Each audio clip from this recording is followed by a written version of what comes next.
Sandra Luz aqui com você. E hoje eu quero trazer um conteúdo novo que a gente vai estar trabalhando aqui no canal Arte Conecta, que tem muito a ver com consciência, né? Então, esse despertar de consciência, a partir de algumas leituras de livros que possam, de fato, ir ampliando e a gente pensando em novos conhecimentos e como a gente pode, de fato, ver coisas que a gente às vezes não percebe. Eu lembro bem que durante muitos anos, até lá atrás, que as coisas já eram um pouco mais fechadas a nível de conhecimento, eu pessoalmente tinha muitas dúvidas em relação a o que tinha mais, né? A igreja trazia algumas informações sobre o mundo e como ele funcionava, né? E tinha sempre uma dúvida, né? Sempre algumas. Eu acho que todo mundo sempre teve. Quais são os mistérios que estão a mais? Tem algo mais? Tem algo mais? E é claro que a gente, para chegar a esse algo mais, não é uma coisa simples, porque estamos aqui nessas perguntas todas que a gente um dia se faz. É mais uma dica, né? O início disso é o autoconhecimento, buscar os filósofos antigos, né? É ver quem passou a trabalhar a questão de ampliação da consciência, né? Uma consciência, eu vou chamar ela aqui de cósmica, porque como estamos agora mais interplanetários, né? Nos conectando, inclusive em redes, então assim, a minha imagem vai estar passando para uma pessoa e de repente para várias, né?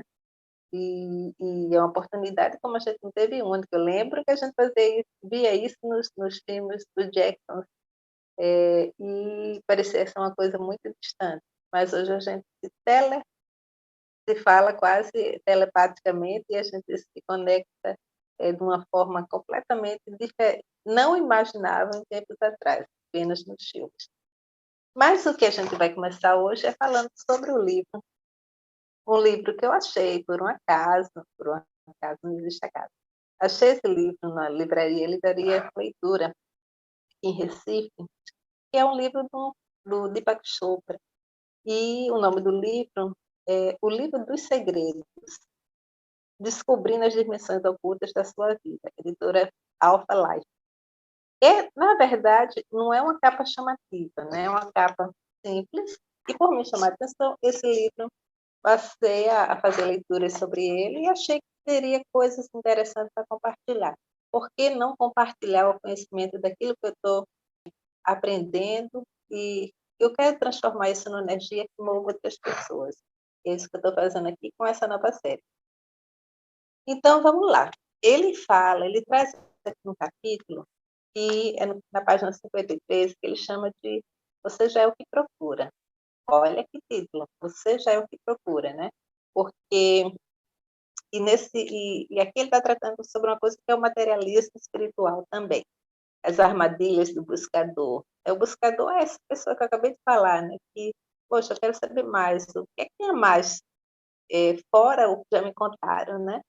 Então, ele coloca aqui, saber para onde você está indo, as armadilhas do buscador. Normalmente o buscador quer saber para onde está indo, esforça-se para chegar lá, usa o mapa de outra pessoa, faz um esforço para se melhorar, estabelece um cronograma e espera um milagre.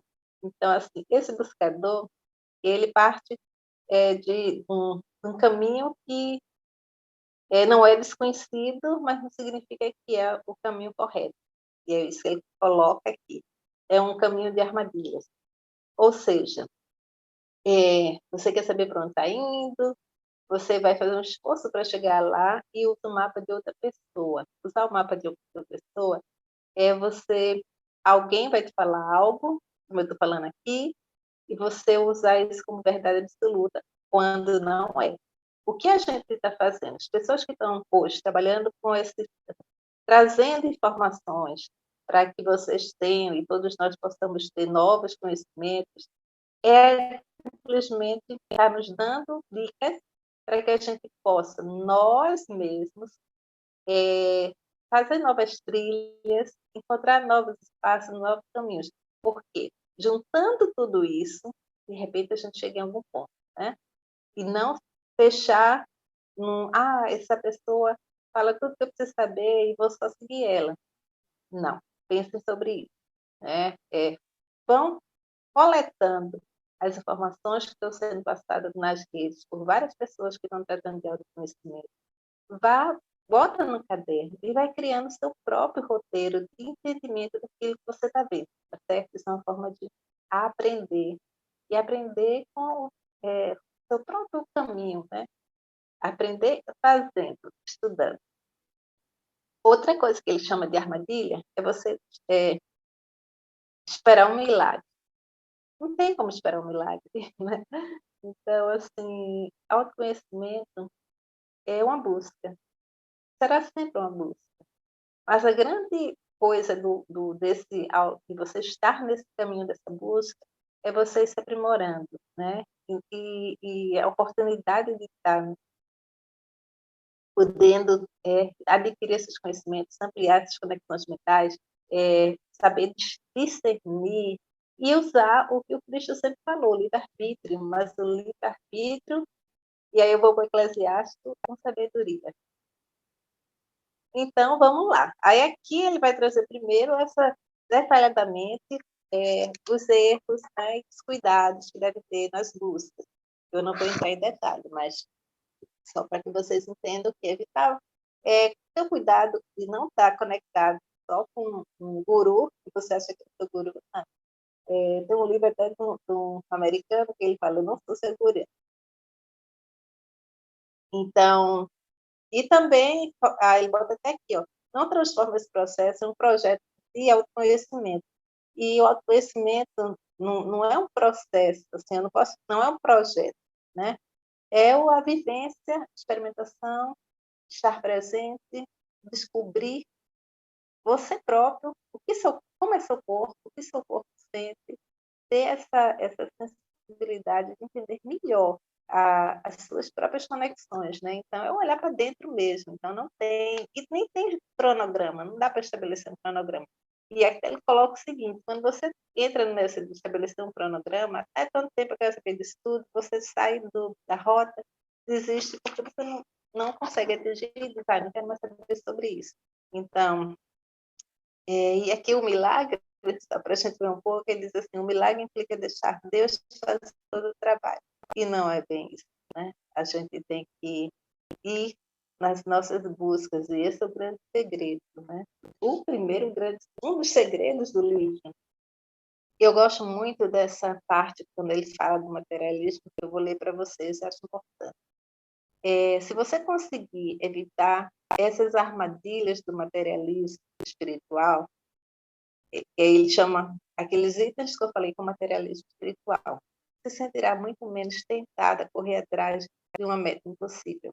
A perseguição começou, porque as pessoas passaram a acreditar que Deus, por desaprovar o que vê em nós, espera que adotemos um determinado ideal. Parece impossível imaginar um Deus, por mais amoroso que seja, que não fique desapontado, zangado e desgostoso conosco quando não correspondemos às expectativas. A gente viu muito em algumas religiões, né, que pregam um pouco isso, né, o castigo, alguma coisa assim. E aí eu vou pular um pouquinho para falar uma coisa que eu gostei muito, tem muito a ver com o que a gente está falando muito hoje sobre essas prisões, essas matrizes. E aí ele coloca o seguinte, creio que um tipo mais elevado de perdão é aceitar que a criação é um completo labirinto e que toda qualidade possível recebe uma forma de poder expressar-se. As pessoas precisam aceitar de uma vez por todas que só existe uma vida e que cada um de nós é livre para moldá-la por meio das escolhas que fazemos. A busca não pode retirar ninguém do labirinto, porque tudo está emaranhado. A única coisa que sempre será pura e antiga é a sua consciência, depois que você desenredar. É bem mais fácil, e aí ele continua, é bem mais fácil a luta entre o bem e o mal, o sagrado e o profano, nós e eles, né? A gente sempre está dizendo que é nós e eles que estamos brigando. Mas à medida que a consciência se expande, esse é o ponto importante, o conflito entre esses opostos começa a amenizar e outra coisa emerge, um mundo no qual você se sente em casa. O ego lhe causou um enorme prejuízo quando lançou no mundo dos opostos. Esses estão sempre em conflito, pois o único jeito de que conhecem e quem pode sentir-se à vontade no meio de uma briga. A percepção consciente oferece uma alternativa de que você está além do embate.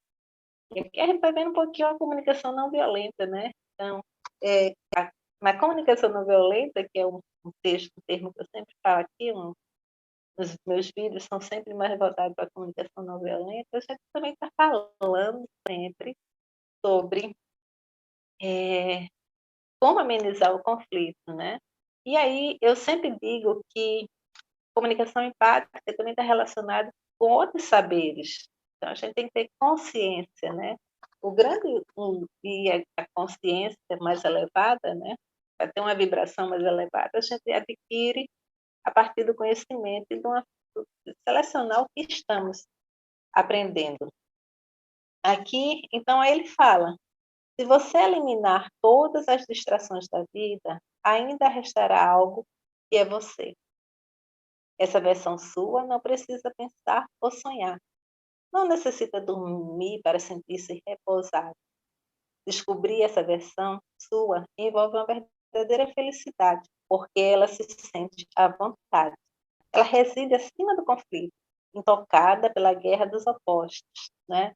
Aprendemos ao mundo dual, dualidade. Se existe o bonito, é o bonito e o feio, o belo e o não belo, né? O bom e o mal, e nesse sentido, né? O ruim e o bom e o mal, né? E até muitas histórias, né? A gente trouxe isso muito até dos muitos filmes, né? Propagava isso. Os super-heróis estão sempre na luta entre o bem e o mal. Olha, pensando um pouquinho sobre isso. Descobrir sua versão, como eu coloquei antes, sua verdadeira versão, envolve uma verdadeira felicidade, porque você se sente à vontade. E aí, continuando, quando as pessoas dizem que estão empreendendo uma busca, é esse nível delas mesmo que está chamando de forma silenciosa e descomplicada. A busca, na verdade, é apenas um modo de se reconquistar. E a gente tem percebido e visto que tudo está dentro de nós, né? Todas as buscas os mistérios estão dentro de nós mesmos. E a gente só vai encontrar quando a gente conseguir fazer esse caminho de volta, como se diz, né? Se olhar para dentro. E eu aproveito para falar que ontem eu participei de uma aula de uma pessoa muito querida, que é a Miriam, e ela trouxe para a gente uma aula sobre os arcturianos, e ela trouxe para a gente, posso deixar aqui embaixo o Instagram dela para que vocês possam seguir também, e ela colocou uma coisa que eu achei muito... Ela trouxe ontem a aula sobre a questão de multidimensionalidade, trazendo a multidimensionalidade, inclusive como nós não somos só um, somos vários, inclusive porque temos vários corpos, né? E muitas vezes a gente está aqui, mas também está em outros espaços, está na mente do outro, né? Quando alguém pensa na gente, a gente está aqui, mas entrou na mente do outro. Então, olha como somos multidimensionais. Então, olha o quanto é importante a gente começar a conhecer mais sobre muitas coisas, né? E abrir esse campo para conhecer o que está se... Eu sempre coloco, gente, que não estamos falando de religião, não estamos falando, sim, de ciência. A ciência está embutida nisso tudo, né? Quando a gente entende que o nosso corpo é formado de átomos, né?